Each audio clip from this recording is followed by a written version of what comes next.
Om Shanti 17 February 2026 प्रातः मुरली बाबा कहउछंती मिठे बच्चे तुमे माने एबे अमरलोक स्थापन करिबा पई निमित्त होइछ जेउठी कौनसी प्रकारर दुख किंबा पाप नथिब ताहा हेउछि भाइसलेस वर्ल्ड अर्थात निर्विकारी दुनिया।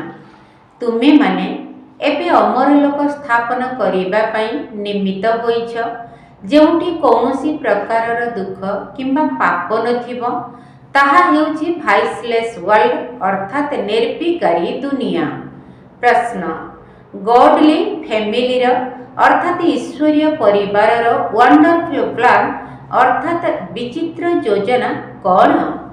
गॉडली फैमिलीर अर्थात ईश्वरीय परिवारर वंडरफुल प्लान अर्थात विचित्र योजना कौन? उत्तर गॉडली फैमिलीर योजना हैला फैमिली प्लानिंग अर्थात परिवार नियंत्रण करिबा।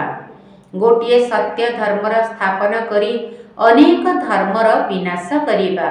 मनुष्य माने बार्थ कंट्रोल अर्थात जन्म नियंत्रण करिबा पई प्लान करूछंती किंतु बाबा कहउछंती तांकर प्लान किछि भी काम करिबो नहीं। कहार? मनुष्य मानकर। मो ही नुआ दुनियार स्थापना करुछि बाबा, तेणु बाकी सब आत्मा माने ऊपर को घर को चली जिबे, बहुत कम आत्मा ही रहिबे। ओम शांति। एहा एक घर यूनिवर्सिटी मध्य विश्वविद्यालय एवं इंस्टीट्यूशन शिक्षा अनुष्ठान मध्य अटे। तुम मानकर आत्मा जानिछि जे सिए हेउछंती शिव बाबा एवं आमे माने आत्मा माने शालग्राम जहार एही शरीर जहांकर शरीर कहब नाही जे एहा मोर आत्मा, आत्मा कहूछि एहा मोर शरीर। आत्मा अविनाशी, शरीर विनाशी। एबे तुमे निजकु आत्मा मने करूछ। आमर बाबा हेउछंती शिव जे कि सुप्रीम फादर परम पिता अटंती। आत्मा कहूछि से आमर परम पिता, परम शिक्षक, परम सद्गुरु मध्य अटंती। भक्ति मार्गरे मध्य डाकुछंती ओ गॉड फादर। मृत्यु सज्जरे थाई मध्य कहिथांती हे भगवान, हे ईश्वर। समस्ते डाकुछंती ना, किंतु तांकर यथार्थ परिचय काहा बुद्धिरे न थाए। तेबे सबु आत्मा मानकर पिता तो जणे, तांकु ही समस्ते हे पतित पावन कही डाकुछंती। सिए गुरु मध्य अटंती। समस्ते कहउछंती आमको दुखरे मुक्त करी शांति धाम को नहीं जाओ। तेबे सिए समस्त आत्मा मानकर पिता पुणी पतित पावन सद्गुरु मध्य सृष्टि चक्र किपरि घुरुछि, मनुष्य 84 जन्म किपरि नेउछंती, सबु इतिहास भूगोल सुनाउछंती। तेणु सुप्रीम टीचर परम शिक्षक मध्य होइगले। अज्ञान कालरे पिता अलगा, शिक्षक अलगा, गुरु मध्य अलगा थांती, किंतु एठारे जणे ही अविनाशी पिता, शिक्षक एवं गुरु अटंती। तेबे केते फरक होइगला। बेहद्र पिता संतान मानकु बेहद्र वर्षा बा संपत्ति देउछंती। लौकिक पिता विनाशी संपत्ति देइथांती। पाठ पढ़ा मध्य विनाशी। सारा विश्वर इतिहास भूगोल को केही भी जानी नाहंती। एक कथा मध्य काहाकु जणा नाही जे एही लक्ष्मी नारायण राज्य किपरि पाइले, राज्य तांकर केते समय चलिला, पुणी त्रेता जुगर राम सीता केते समय राज्य करिले, किछि भी जानी नाहंती। एबे तुमे माने जानुछ। बेहद्र पिता आमको पाठ पढ़ाइबा पई आछंती, ता सहित सद्गतिर रास्ता मध्य देखाउछंती। 84 जन्म नेई नेई तुमे एबे पतित होई जाइछ। एबे तुमको पवित्र हेबाकू पड़िबो। एहा हेउछि तमो प्रधान दुनिया। प्रत्येक जिनिस सत्व रजो तमो अवस्था देई गति करे। एही सृष्टिर मध्य आयुष अछि ना, जहा कि नुआरु पुरुणा पुरुणारु नुआ हुए। एकथा तो समस्ते जानिछंती। सत्य जुगरे केवल भारत ही थिला, ଯେଉଁଠାରେ ଦେବୀ ଦେବତା ମାନଙ୍କର ରାଜ୍ୟ ଥିଲା ଅଥବା ଭଗବାନ ଭଗବତୀଙ୍କର ରାଜ୍ୟ ଥିଲା। ଆଚ୍ଛା, ପୁଣି କ'ଣ ହେଲା? ସେମାନେ ପୁନର୍ଜନ୍ମ ନେଲେ। ସତ୍ୱ ପ୍ରଧାନରୁ ସତ୍ୱରୁ ରଜ, ରଜରୁ ତମୁରେ ଆସିଲେ। ସେତେବେଳେ ତାଙ୍କର ଆୟୁଷ ହାରାହାରି 125 ବର୍ଷରୁ 150 ବର୍ଷ ହୋଇଥାଏ। ତେଣୁ ତାହାକୁ ଅମର ଲୋକ କୁହାଯାଏ। ସେଠାରେ ଅକାଳ ମୃତ୍ୟୁ ହୁଏ ନାହିଁ। ଏହା ହେଉଛି ମୃତ୍ୟୁ ଲୋକ। ଅମର ଲୋକରେ ମନୁଷ୍ୟମାନେ ଅମର ରୁହନ୍ତି, ମାନେ ଦୀର୍ଘାୟୁ ରୁହନ୍ତି। ସତ୍ୟ ଯୁଗରେ ପବିତ୍ର ଗୃହସ୍ଥ ଆଶ୍ରମ ଥିଲା, ଯାହାକୁ ନିର୍ବିକାରୀ ଦୁନିଆ କୁହାଯାଉଥିଲା। ଏହା ହେଉଛି ବିକାରୀ ପତିତ ଦୁନିଆ। ଏବେ ତୁମେମାନେ ଜାଣୁଛ, ଆମେ ହେଉଛୁ ଶିବ ବାବାଙ୍କର ସନ୍ତାନ। ଆମକୁ ତାଙ୍କଠାରୁ ସମ୍ପତ୍ତି ମିଳୁଛି। ଇଏ ଦାଦା, ସିଏ ହେଉଛନ୍ତି ଡାଡା, ଅର୍ଥାତ୍ ଜେଜେ ବାପା। ବାସ୍ତବରେ ଜେଜେଙ୍କ ଠାରୁ ସମ୍ପତ୍ତି ମିଳେ। ଜେଜେଙ୍କ ସମ୍ପତ୍ତିରେ ସମସ୍ତଙ୍କର ଅଧିକାର ଥାଏ। ବ୍ରହ୍ମାଙ୍କୁ ପ୍ରଜାପିତା କୁହାଯାଏ। ଏଡମ ଏବଂ ଇଭ୍, ଆଦମ ବିବି, ଆଦି ପିତା ଆଦି ମାତା, ସିଏ ହେଉଛନ୍ତି ନିରାକାର ଈଶ୍ୱର ପିତା ଶିବ ବାବା।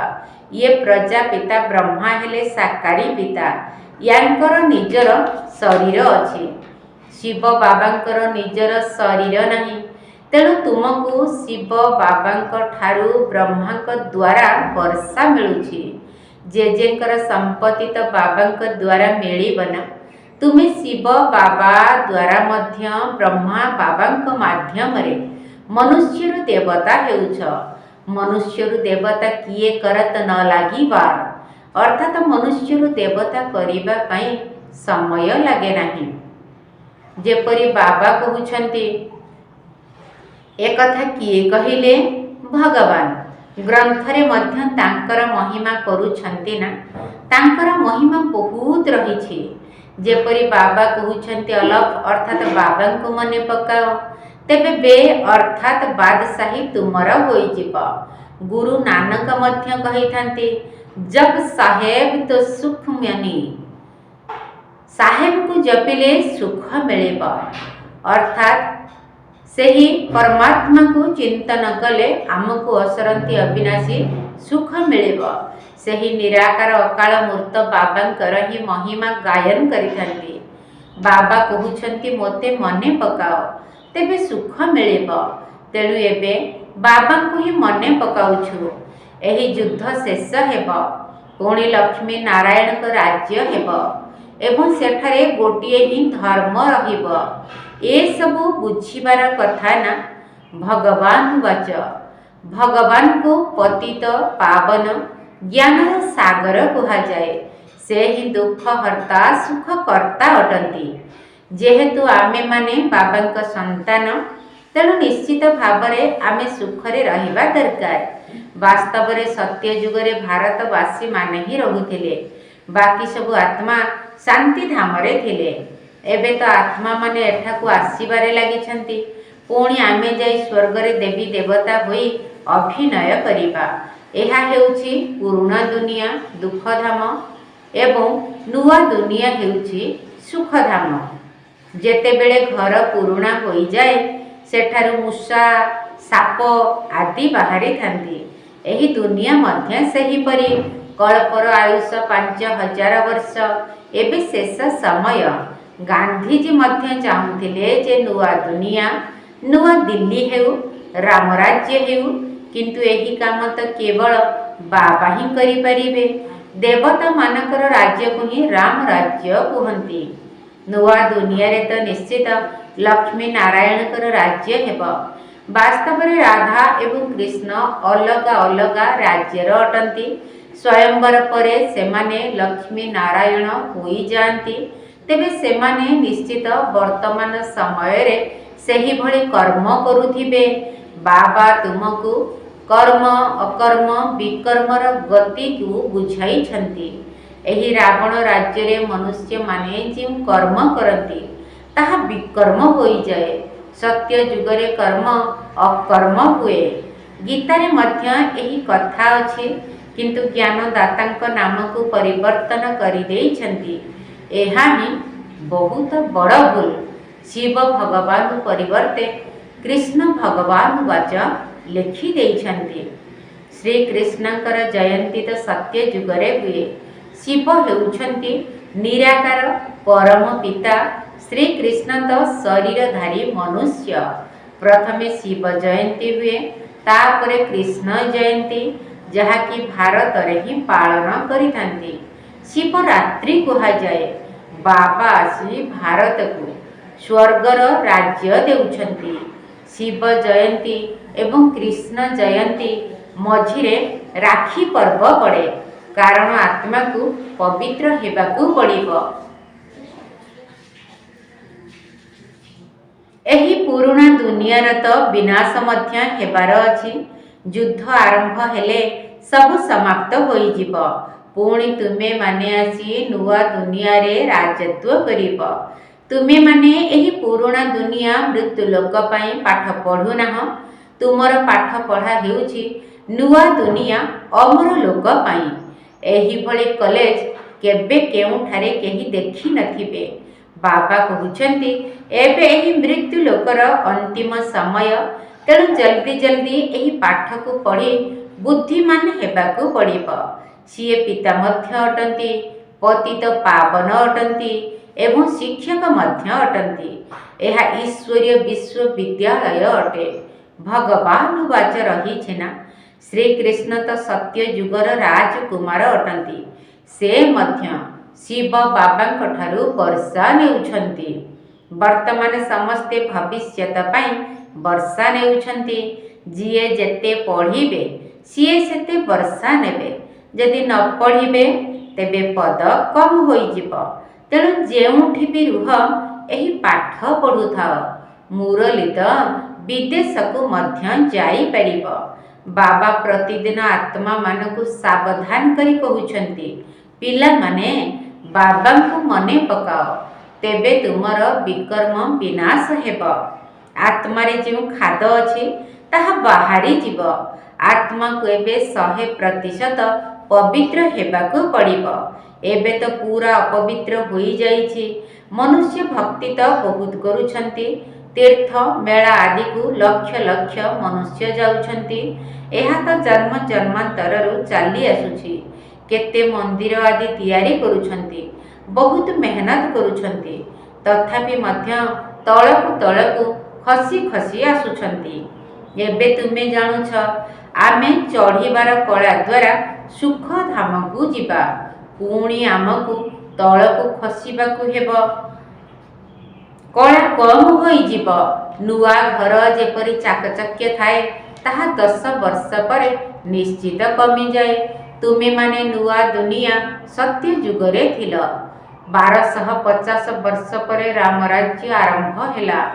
ଏବେ ତ ଦୁନିଆ ବିଲକୁଲ ତମ ପ୍ରଧାନ ହୋଇଯାଇଛି। ଜନସଂଖ୍ୟା ମଧ୍ୟ ବହୁତ ବଢ଼ିଯାଇଛି। ଦୁନିଆ ବିଲକୁଲ ପୁରୁଣା ହୋଇଯାଇଛି। ସେମାନେ ତ ପରିବାର ନିୟନ୍ତ୍ରଣ ପାଇଁ କେତେ ଯୋଜନା କରୁଛନ୍ତି, କେତେ ଦ୍ୱନ୍ଦ୍ୱରେ ପଡ଼ୁଛନ୍ତି। ଆମେ ଲେଖୁଛୁ ଏହା ତ ଈଶ୍ୱର ପିତାଙ୍କର କାମ। ସତ୍ୟ ଯୁଗରେ ମାତ୍ର 9-10 ଲକ୍ଷ ମନୁଷ୍ୟ ରହିବେ।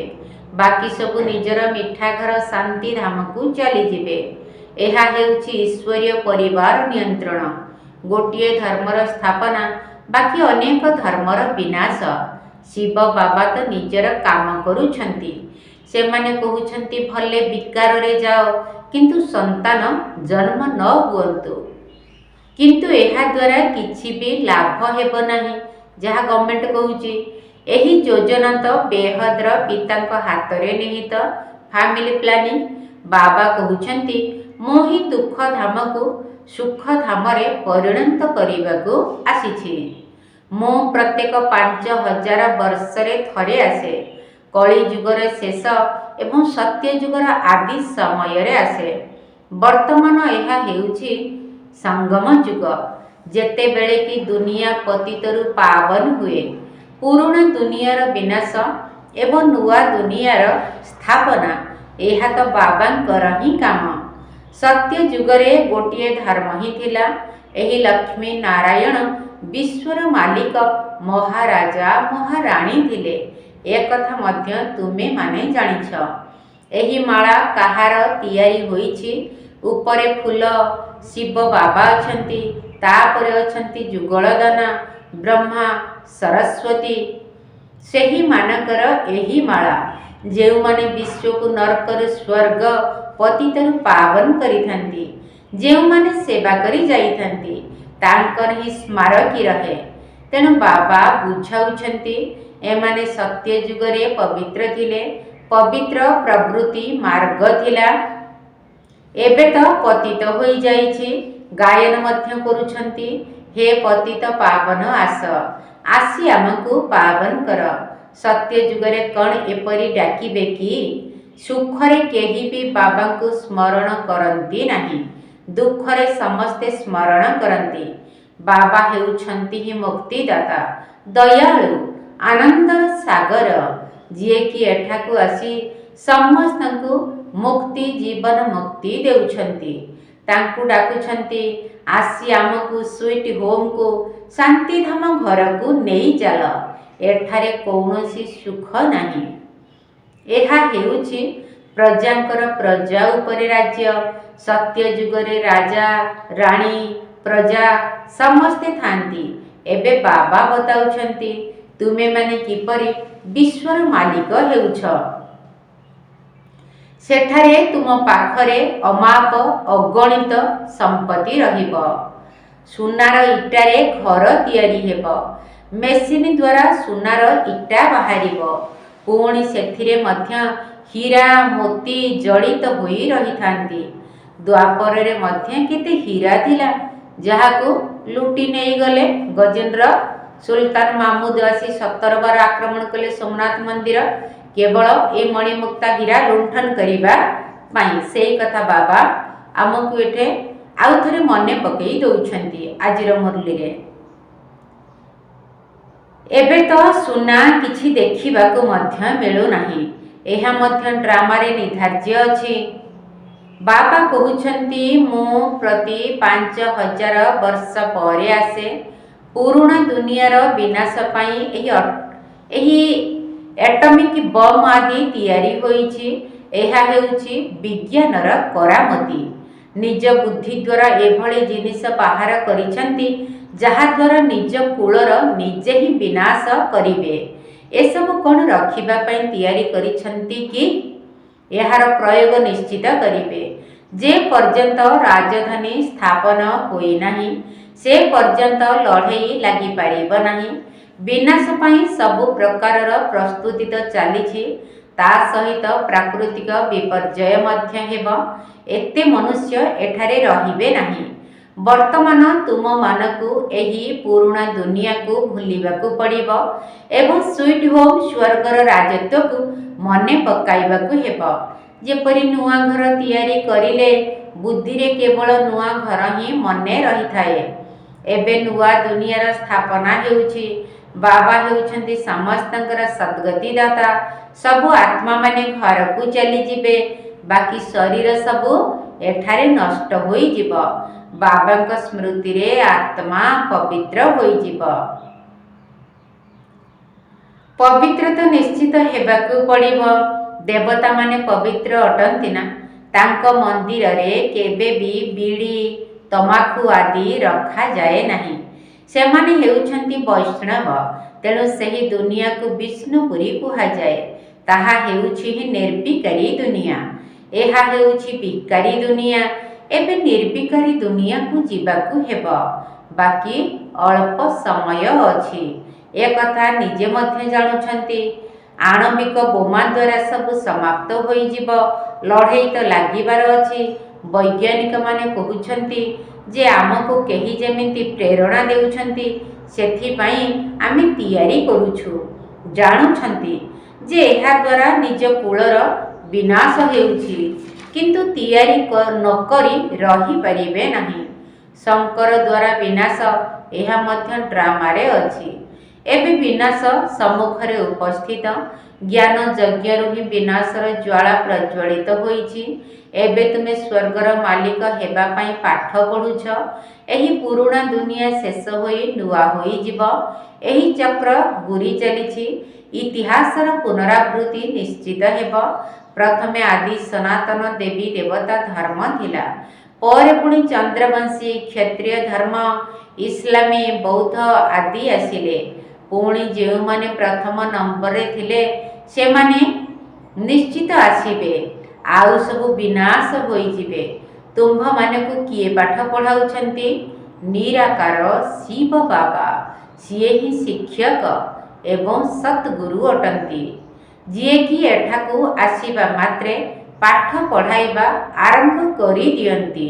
तेणु लेखा होईछि शिव जयंती ही गीता जयंती एवं गीता जयंती ही श्री कृष्ण जयंती। शिव बाबा सत्य युगर स्थापना करुछंती, जहाकू कृष्णपुरी कुहा जाउछि। एबे तुमको कौनसी साधु संत मनुष्य पाठ पढ़ाऊ नाहंती। सीए हेउछंती दुखहर्ता सुखकर्ता अविनाशी पिता, जिए कि तुम मानकू 21 जन्मर वर्षा देउछंती। विनाश तो निश्चित हेब। एही समय पाई ही कुहा जाए। काहार माटी तले पोती होई जीव, काहार राजा खाई जीव, चोरी मध्य बहुत हेब, निया मध्य लागी जीव। एही यज्ञ रे सब स्वाहा होई जिवे। एबे किछि किछि निया लागिब पुणी बंद होई जीव। बाकी अल्प डेरी अछि। समस्ते परस्पर भितरे लड़ाई करिवे, जहाकू छड़ाइबाकू केही रहिबे नाही। रक्तर नदी परे पुणी क्षीरर नदी बोहिब। एहाकू खुने नाहेकर अर्थात रक्तपातर खेल कुहा जाए। संतान माने एहार साक्षात्कार मध्य करिछंती, पुणी एई आखिरे मध्य देखिबे। तेबे विनाश पूर्वरु बाबांकू मने पकाइबाकू हेब, जहा द्वारा आत्मा तम प्रधानरु सत्व प्रधान होई जीव। बाबा नुआ दुनिया स्थापन करिबा पई तुमको प्रस्तुत करुछंती। राजधानी संपूर्ण होई गले पुणी विनाश हेब। अच्छा, मीठा मीठा सिकिल दे संतान मानक प्रति माता पिता बाप दादांकर मधुर स्नेह संपन्न शुभेच्छा एवं सुप्रभात। आत्मिक पितांकर आत्मिक संतान मानकु नमस्ते। आम आत्मिक संतान मानकर आत्मिक बाप दादांकु नमस्ते नमस्ते नमस्ते एवं सुप्रभात। धारणा पाई मुख्य सार प्रथम पॉइंट, विष्णुपुरी को जीवा पाई निजको योग्य करिबाकू पड़िबो। संपूर्ण पावन हेबाकू पड़िबो। अशुद्ध खाद्य पानीय सबु त्याग करिबाकू हेब। विनाश पूर्वरु निजर सबु किछि सफल करिबाकू हेब। विष्णुपुरी को जीवा पाई निजको योग्य करिबाकू पड़िबो। संपूर्ण पावन हेबाकू पड़िबो। अशुद्ध खाद्य पानीय सबु त्याग करिबाकू हेब। विनाश पूर्वरु निजर सबु किछि सफल करिबाकू हेब। द्वितीय पॉइंट, शीघ्र शीघ्र पाठ पढ़ी बुद्धिमान हेबाकू पड़िबो। कौनसी प्रकारर विकर्म न हेउ सेथि प्रति ध्यान देबाकू पड़िबो। शीघ्र शीघ्र पाठ पढ़ी बुद्धिमान हेबाकू पड़िबो। कौनसी प्रकारर विकर्म न हेउ सेथि प्रति ध्यान देबाकू पड़िबो। वरदान, अभियोग को योगरे परिवर्तन करुथिबा स्वतः एवं निरंतर योगी हुआ। अभियोग को निरंतर योगरे परिवर्तन करुथिबा स्वतः एवं निरंतर योगी हुआ। संगम युगर विशेषता हेला एबे एबे पुरुषार्थ कर एवं एबे एबे प्रत्यक्ष फल पाओ। एबे स्मृति स्वरूप हुआ, एबे प्राप्तिर अनुभव कर। भविष्यतर ग्यारंटी तो निश्चित रही, किंतु भविष्यत ठारू श्रेष्ठ भाग्य वर्तमान ही प्राप्त करुछ। जदि एही भाग्यर स्मृति रे रहिब तेबे तुमर जोग स्वतः ही लागी रहिब। तेबे जेउठी जोग अछि सेठारे अभियोग नाही। तेबे कौन करिबी किपरि करिबी एहा मो द्वारा हेउ नाही, टिकिए साहाय्य करि दियो, ए सबु हेउछि अभियोग। तेणु अभियोग करिबा छाड़ी स्वतः योगी निरंतर योगी हुआ। स्लोगन, ଯେଉଁମାନେ ନିଜକୁ ଅତିଥି ମନେକରି ଚାଲିଥାନ୍ତି ସେହିମାନେ ହିଁ ମହାନ ସ୍ଥିତିର ଅନୁଭବ କରିଥାନ୍ତି। ଯେଉଁମାନେ ନିଜକୁ ଅତିଥି ମନେକରି ଚାଲିଥାନ୍ତି ସେହିମାନେ ହିଁ ମହାନ ସ୍ଥିତିର ଅନୁଭବ କରିଥାନ୍ତି। ଅବ୍ୟକ୍ତ ଇଶାରା ଏକତା ଏବଂ ବିଶ୍ୱାସର ବିଶେଷତା ଦ୍ୱାରା ସଫଳତା ସମ୍ପନ୍ନ ହୁଅ। ସଂଗଠନର ବଳ, ସ୍ନେହର ବଳ, ପରସ୍ପରକୁ ସହଯୋଗ ଦେବାର ବଳ ଏବଂ ସହନଶୀଳତାର ବଳ ଜମା କରି ଚାଲିଲେ ମାୟା କେବେ ବି ଆକ୍ରମଣ କରିପାରିବ ନାହିଁ ଏବଂ ଜୟ ଜୟକାର ଶବ୍ଦ ଶୁଣାଯିବ। ଯେତେବେଳେ ଏତେ ସବୁ ଆତ୍ମା ଅନେକ ହୋଇଥିଲେ ମଧ୍ୟ ଏକ ଭଳି ଦେଖାଯିବେ, ଏକ ଅର୍ଥାତ୍ ଜଣଙ୍କର ହିଁ ଲଗନରେ ମଗନ ରହିଥିବାର ଦେଖାଯିବେ ଏବଂ ଏକରସ ସ୍ଥିତିରେ ସ୍ଥିତ ରହିଥିବେ, ସେତେବେଳେ ହିଁ ପ୍ରତ୍ୟକ୍ଷତାର ଚିହ୍ନ ଦେଖିବାକୁ ମିଳିବ। ତେଣୁ ତୁମମାନଙ୍କର ପ୍ରତିଜ୍ଞା ହିଁ ପ୍ରତ୍ୟକ୍ଷତାକୁ ପାଖକୁ ନେଇ ଆସିବ। ଆଚ୍ଛା, ଓମ୍ ଶାନ୍ତି। ବାବା ମୋର ଯୋଗ ଧ୍ୟାନ ସବୁ ତ ତୁମରି ଦାନ। ବାବା ମୋର ଜ୍ଞାନ ଗୁଣ ସବୁ ତ ତୁମରି ଦାନ। ମୋର ବୋଲି କହି କରିବି କି ଅଭିମାନ। ମୋର ବୋଲି କହି କରିବି କି ଅଭିମାନ। ଅମୃତ ବେଳାରେ ଉଠାଇ ଦେଉଛ, ଉଠ ଉଠ ବଚେ କହି। ପରମ ପିତାଙ୍କୁ ଯୋଗ କରିବାକୁ ବିଧିତ ଦିଅ ବତାଇ। ମୋ ଧରମ ମୋ କରମ ସବୁ ବାବା ତୁମ ଦାନ। ମୋର ବୋଲି କହି କରିବି କି ଅଭିମାନ। ମୋର ବୋଲି କହି କରିବି କି ଅଭିମାନ। ବଦଳି ଯାଇଛି ମୋର ସବୁ କିଛି ପାଇ ତୁମ ଆତ୍ମଜ୍ଞାନ। ବଦଳି ଯାଇଛି ମନ ବୁଦ୍ଧି ମୋର, ସଂସ୍କାର ହେଲା ଉତ୍ତମ।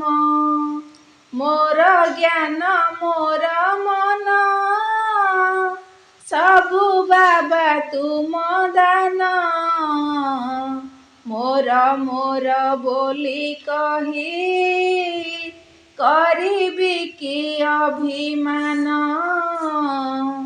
ମୋର ବୋଲି କହି କରିବି କି ଅଭିମାନ। ମୁଁ କିଏ ବୋଲି ଜାଣି ମୁଁ ନଥିଲି, ମୋର କହୁଥିଲି। ମୁଁ ସୂକ୍ଷ୍ମ ଆତ୍ମା ପିତା ପରମାତ୍ମା ତୁମଠାରୁ ମୁଁ ଜାଣିଲି। ମୋର ଧନ ମୋର ମାନ ସବୁ ବାବା ତୁମ ଦାନ। ମୋର ବୋଲି କହି କରିବି କି ଅଭିମାନ। ମୋର ବୋଲି କହି କରିବି କି ଅଭିମାନ। ଛାଡ଼ି ଶୂଦ୍ରପଣ ହେଲି ମୁଁ ବ୍ରାହ୍ମଣ, ଶୁଣି ତ ମୁରଲି ସ୍ୱର୍ଣ୍ଣ। ମାନି ତ ଶ୍ରୀମତ ବଦଳିଲା ପଥ, ଆଚରଣେ ଦୈବୀ ଗୁଣ। ତୋ ଶ୍ରୀମତ ଦୈବୀ ଗୁଣ ସବୁ ବାବା ତୁମ ଦାନ। ମୋର ବୋଲି କହି କରିବି କି ଅଭିମାନ ମୋର ବୋଲି କହି କରିବି କି ଅଭିମାନ ବଦଳିଲା ଦିଗ ପାଇଲି ସୌଭାଗ୍ୟ ନିଶ୍ଚୟ ଯିବି ମୁଁ ସ୍ୱର୍ଗ ମାୟାକୁ ମୁଁ ଜିଣି ହେବି ରାଜାରାଣୀ କରିବି ସୁଖ ମୁଁ ଭୋଗ ମୋ ସଂକଳ୍ପ ମୋ ଚିନ୍ତନ ସବୁ ବାବା ତୁମ ଦାନ ମୋର ବୋଲି କହି କରିବି କି ଅଭିମାନ ମୋର ବୋଲି କହି କରିବି କି ଅଭିମାନ ଗର୍ବ ଅଭିମାନ ନୁହେଁ ଚିରଦିନ ପାଣି ଫୋଟକା ଜୀବନ ସୁଖ ଶାନ୍ତି ପ୍ରେମ ଆନନ୍ଦ ଓ ଜ୍ଞାନ ଆତ୍ମାର ଅଟେ ସ୍ୱଧର୍ମ ଯେତେ ସବୁ ଦୈବୀ ଗୁଣ ସବୁ ବାବା ତୁମ ଦାନ ମୋର ବୋଲି କହି କରିବି କି ଅଭିମାନ ମୋର ବୋଲି କହି କରିବି କି ଅଭିମାନ ସବୁ ଦୈବୀ ଗୁଣ ଦେଇବା ବାଦାନ ଚାଲିଗଲ ସୂକ୍ଷ୍ମ ଧାମ ଝୁରୁଛି ଏ ମନ ତୁମ ସ୍ମୃତି ମାନ ତୁମେ ତ ଚିର ମ୍ଳାନ ମୋ ଜୀବନ ମୋର ପ୍ରାଣ ବାବା ସବୁ ତୁମ ଦାନ ଆଜିର ସ୍ମୃତି ଦିବସେ ଘେନ ହେ ଶ୍ରଦ୍ଧା ସୁମନ